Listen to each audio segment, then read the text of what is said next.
Welcome po! Happy New Year sa ating lahat! So ngayon po ang unang ikot po natin around Metro Manila ngayong taon at dito ko po pinili sa Parañaque kung saan dito po ako tumira nung ako ay high school. So samahan nyo ako, ikutan po natin lahat ng barangay dito sa Parañaque.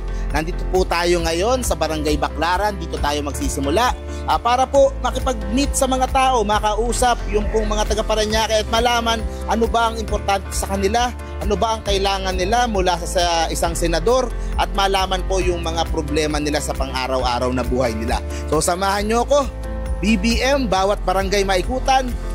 Today is Parañaque Day. Let's go!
Yan, namimigay tayo ng konting sticker dito sa Tambo kay Kapitana Jenny Quizon.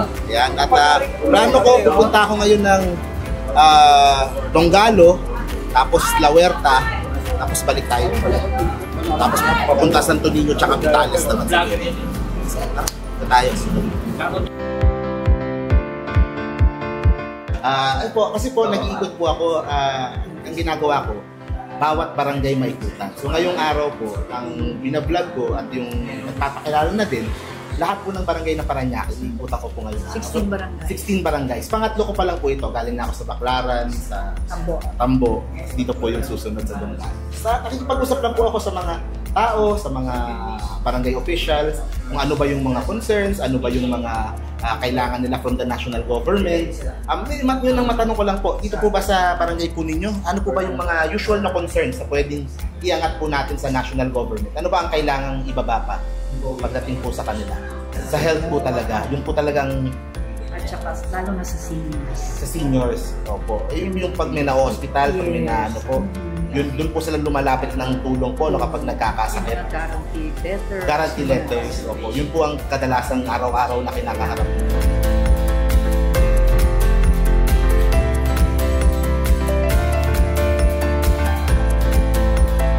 So ako po ay political vlogger. Ang mundo ko po ay online na mga selling, Facebook, social media, use online tools para po mas dumaming pagkakitaan po ng mga tao. For example, online portal na kung ikaw ay walang trabaho, register ka lang doon, tutulungan ka ng gobyerno maghanap ng trabaho. At siya na yung makikipag-coordinate. Tapos kung kulang yung skills mo, yun na ding website na yun na din yung tutulungan ka na paano ka mag-upgrade ng skills. Ganda po sana kung gobyerno na mismo yung tumutulong.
So inabot na po kami ng gabi.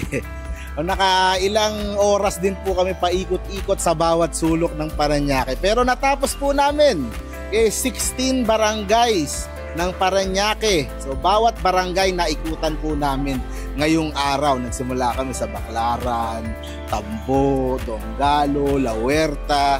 Tapos dun sa mga San Isidro, Santo Niño, San Dionisio, BF Homes, hanggang paikot po doon sa mga sa Service Road, Bikutan, yung mga barangay po doon hanggang Moonwalk at dito na po sa Vitales. Yung pong medyo sa sulok nagulat ako, medyo sa sulok siya na barangay at medyo tago. Napapalibutan ng Pasay tsaka ng airport. So yun po, marami tayong nakilalang mga kagawad, chairman, mga pwedeng tumulong sa atin at marami tayong nakilalang mga bagong kaibigan. So sobrang enjoy ako, sobrang pagod nga lang. Ayun, nakaisa din tayo. Kompleto na yung Parañaque. So yung mga ibang syudad, tatapusin natin ngayong January para at least pag February, doon na lang sa mga mahihirap na mga cities like Pasay, Caloocan, Manila na sobrang dami yung barangay. Pero yung Parañaque, kompleto na po tayo. So number 27 po sa Balota, Senador Mark Cambo, huwag niyo pong kakalimutan. See you po sa next vlog. Maraming salamat, Parañaque.